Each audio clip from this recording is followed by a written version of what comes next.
Europe, 1940. Cities are burning under relentless air raids. Britain stands alone, battered by the Luftwaffe, desperately clinging to survival. In the skies, the RAF Spitfires and Hurricanes are valiant defenders, but their strength is stretched thin and their future is uncertain. Across the Atlantic, the United States has not yet entered the war, but one thing is clear: if Britain is to endure, it needs more than courage. It needs airplanes. Lots of them. But here lies the problem. American aircraft companies in the late 1930s had few designs that could meet European standards. The Curtiss P-40 Tomahawk was the closest option, but production was maxed out. Britain needed a fighter that could match or even surpass Germany's Bf-109s. What they got instead was something no one had foreseen: a machine that would not only fill the gap, but ultimately dominate the skies of Europe, the P-51 Mustang. The story of the Mustang is not just about metal and engines. It's about vision, gamble, and timing. Born out of desperation, dismissed at first as limited, then transformed by a marriage of British and American engineering brilliance, the Mustang would go on to flip the balance of power in the air. Before the Mustang, Allied bombers were being torn apart in daylight raids. After the Mustang, Germany's skies belonged to the Allies. Reichsmarschall Hermann Göring himself admitted, "When I saw Mustangs over Berlin, I knew the jig was up." This is the story of the Mustang, the fighter that changed the war. The P-51 Mustang's path to glory began not with triumph, but with uncertainty. In 1938, the British government, already bracing for war with Nazi Germany, established a purchasing commission in the United States.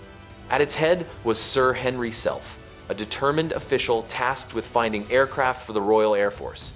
His mission was daunting: to secure fighters that could meet the brutal demands of European skies. The options were slim: no American aircraft, then flying or even in production fully met European standards.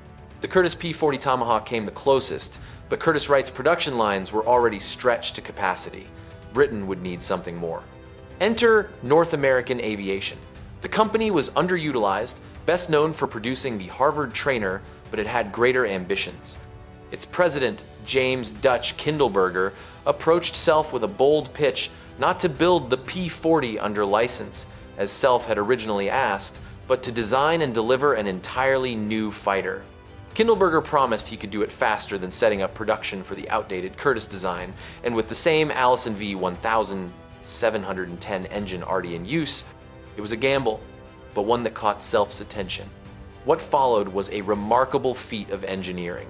North America's team designed, built, and rolled out the prototype, known as the NA-73X, in just 102 days after the contract was signed. On September 9th, 1940, the aircraft was revealed, sleek and promising. Only weeks later, on October 26th, it took to the skies for its maiden flight. But there was a catch. The Allison engine that powered the prototype performed well at low altitudes, but lacked the high altitude capability needed for European combat. The RAF began using the early Mustang Mark I as a tactical reconnaissance aircraft and fighter bomber. The design showed potential, but without more power, it would never reach its full promise. Yet, hidden within the Mustang's streamlined airframe was something extraordinary, a platform waiting for the right engine to unlock its destiny. That realization would soon come from an unlikely source: a Rolls-Royce test pilot. The Mustang's early years showed promise, but it wasn't until British ingenuity met American engineering that the aircraft truly came alive. The breakthrough began with a simple observation. Ronald Harker, a Rolls-Royce test pilot, flew one of the early Allison-powered Mustangs in 1942. His verdict was clear: the airframe was exceptional, but the engine was holding it back. The solution? Replace the Allison V1710 with the Rolls-Royce Merlin, the same engine that gave the Spitfire and Hurricane their legendary performance during the Battle of Britain. The RAF conducted experimental test flights, fitting Mustangs with Merlin 61 engines during the winter of 1942-1943. The results were dramatic. Suddenly, the Mustang was no longer just quick and agile at low altitudes. It could now climb higher, fly faster, and dominate the upper reaches of combat where the Luftwaffe's Bf-109s and Fw-190s once reigned supreme. North American Aviation quickly recognized the potential to meet Allied demand. Luxury car manufacturer Packard was licensed to produce the Merlin engine in the United States. These American-built engines, designated the Packard V1650, transformed the Mustang into a true long-range escort fighter. The new variants, the P-51 B and P-51 C, known collectively as the Mustang Mk3, ushered in a new era. They combined speed, maneuverability, and devastating firepower, armed with 6 50 caliber Browning machine guns. But perhaps the most important feature was their endurance. With internal fuel and drop tanks, the Mustang could fly more than 2,000 miles, long enough to escort bombers from bases in England deep into the heart of Germany and back. By 1944, the definitive version appeared, the P-51D. Sporting a new bubble canopy for unmatched visibility, improved aerodynamics, and refined armament, it became the most iconic Mustang of all. It was fast, lethal, and had the range to reach Berlin and beyond. The marriage of the Mustang airframe with the Merlin engine was more than an upgrade, it was a revolution. With the P-51 B, C, and D, the Allies finally had the fighter they had dreamed of, one that could take the war to Germany's doorstep and win. The Mustang's baptism of fire came not with the US Army Air Forces, but with the Royal Air Force. The first RAF Mustangs arrived in 1942 under Lend-Lease, beginning with 93 P-51s designated as Mustang MKIA, followed by another 50 P-51AS known as the Mk2. Though limited by the Allison engine at high altitudes, the RAF quickly realized the Mustang's unique strengths at low-level speed, range, and the ability to strike deep into enemy territory. On May 10, 1942, Mustangs crossed the Channel for their first mission over France, near Berck-sur-Mer. Just 2 months later, on July 27th, 16 RAF Mustangs carried out a long-range reconnaissance flight over Germany itself, proving the aircraft could penetrate deeper into enemy airspace than most fighters of the day. Their first major combat action came during the Dieppe Raid on August 19, 1942. 4 squadrons of British and Canadian Mustangs, including 26 Squadron, took part in the assault, strafing targets, covering troops, and dueling with German aircraft. Though the raid itself was costly, the Mustang had shown its versatility in both ground attack and air combat.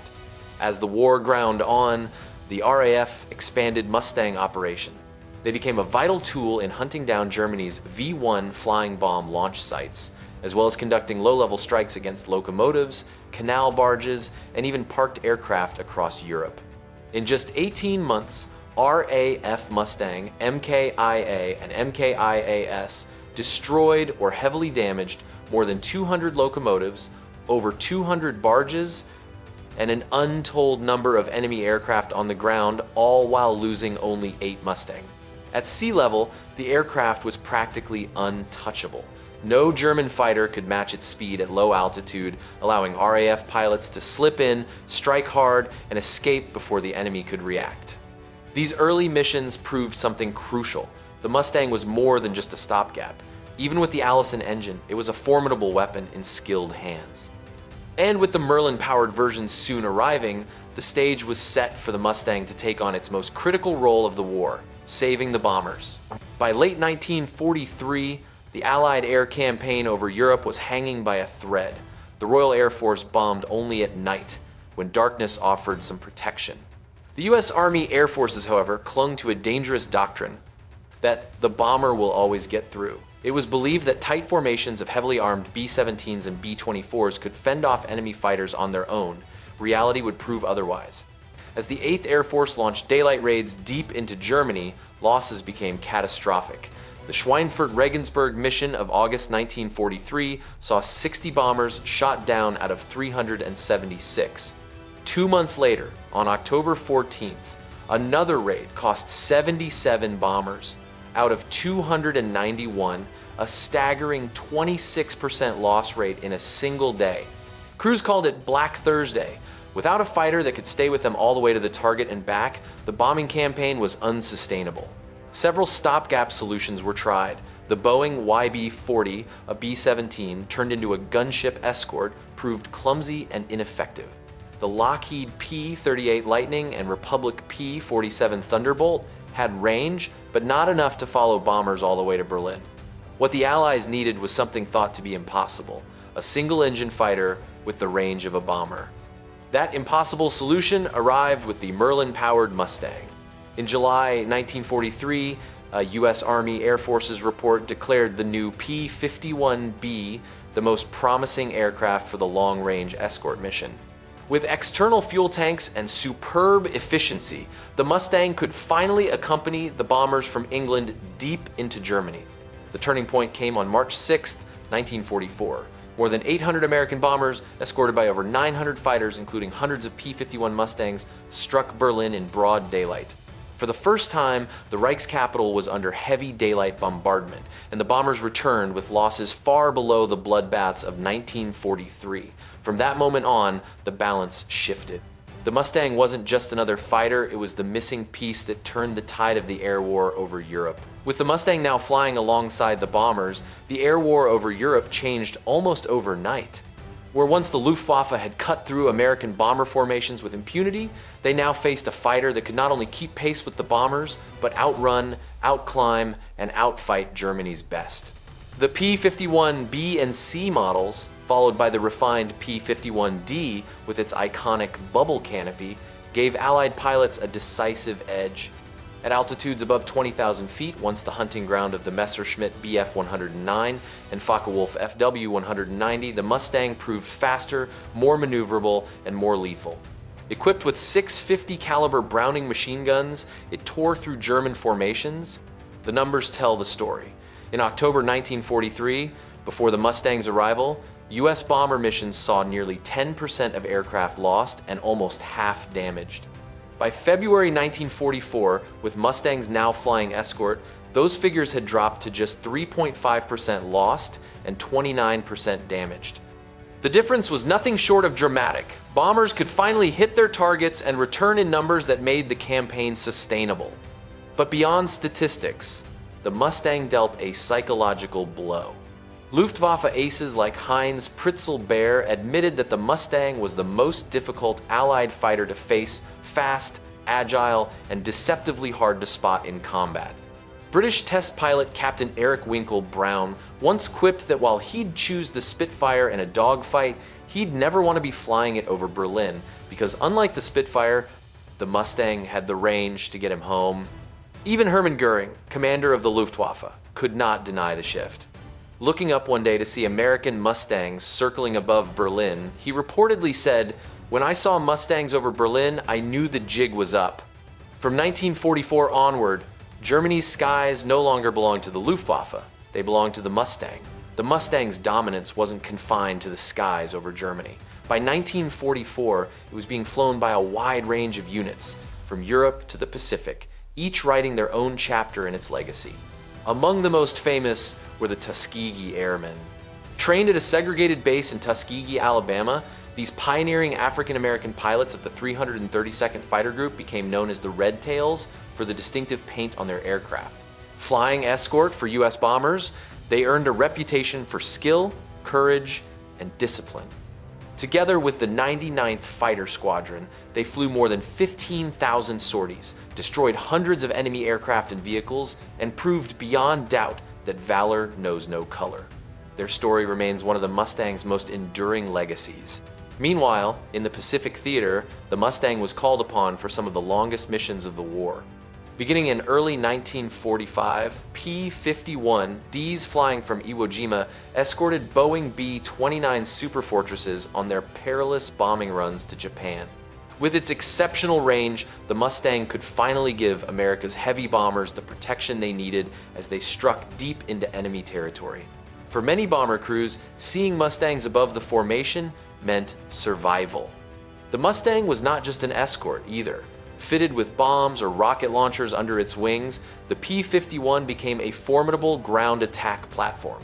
It strafed trains, destroyed enemy supply columns, and crippled retreating forces. The same speed and agility that made it deadly in the air made it equally devastating on the ground. By the end of the war, more than 15,000 Mustangs had been built. From Europe to the Pacific, from high-altitude duels with the Luftwaffe to low-level strikes across occupied Europe, it had proven itself the most versatile and decisive fighter of its generation. But the Mustang story didn't end with victory in 1945. In fact, its second life was just beginning. When the guns of World War II finally fell silent, many of history's great fighters quickly faded into obscurity. But the Mustang was different. It had proven too valuable, too versatile, and too capable to be retired so soon. In total, about 13,300 Merlin-powered Mustangs had been built in the United States. Production contracts were canceled at the war's end, yet thousands of airframes remained in storage. The US Air Force kept the Mustang in frontline service for years, and when the Korean War erupted in 1950, the old fighter was called back into action. Against Soviet-built MiG-15 jets, the Mustang could no longer dominate the skies, but in the ground attack role, it excelled. With the range to strike targets deep inside Korea from bases in Japan, Mustangs flew dangerous, low-level missions, strafing trains, tanks, and troop columns. They paid a heavy price, but they remained indispensable until replaced by faster jets like the F-84 and F-86. Beyond America, the Mustang became an international workhorse. More than 25 nations flew it after the war. Under the Inter-American Treaty of Reciprocal Assistance, hundreds were sold to South American nations for as little as $1 US. Others flew with the Israeli Air Force in the 1956 Sinai campaign, with Chinese nationalist forces during the Civil War, and even in smaller conflicts well into the 1960s. Remarkably, the Mustang last saw combat in 1969 during the Soccer War between El Salvador and Honduras. By then, over 20 different Mustang variants had been produced. Each carried the same sleek lines, laminar flow wings, and enduring reputation of the original. The US Senate's Truman Committee had once praised it as the most aerodynamically perfect pursuit plane in existence. Decades later, that judgment still held true. The Mustang had begun as a desperate gamble, born of wartime necessity. It ended as one of the most iconic fighters ever built, a machine that bridged the gap between propeller-driven aircraft and the dawning jet age. The P-51 Mustang story is one of the most remarkable in aviation history. Born from urgency, designed in record time, and underestimated in its early days, it evolved into the fighter that changed the course of the war. Before the Mustang, the Allies were bleeding in the skies, bombers fell in staggering numbers, air superiority seemed out of reach, and daylight raids looked unsustainable. After the Mustang, everything changed. With speed, range, and power unmatched by its contemporaries, it escorted bombers to the heart of Germany, tore apart the Luftwaffe's defenses, and gave the Allies the air supremacy they needed to win. It was more than just performance, it was the psychological shift it created. To Germany's aces, it was a nightmare. To Göring himself, it was the sign that defeat was inevitable. To the bomber crews who once counted the odds of survival in percentages, it was salvation. And to the Tuskegee Airmen, it was a canvas on which to paint their legend, proving not just the worth of a machine, but the valor of the men who flew it. Even after the war, the Mustang refused to fade away. From Korea to Israel, from Latin America to the last echoes of prop-driven combat in the late 1960s, it carried on, still fast, still lethal, still beautiful. Today, when we look at the Mustang, we see more than rivets, wings, and Merlin power. We see the story of innovation under pressure, of nations working together, of courage written in contrails over Berlin. The P-51 was not just a fighter, it was freedom with wings. And perhaps that's why, decades later, when one thunders overhead at an air show, the crowd still looks up in awe. For in that sound is the echo of victory, the memory of a time when the fate of the free world hung in the balance, and a machine called the Mustang helped tip the scales.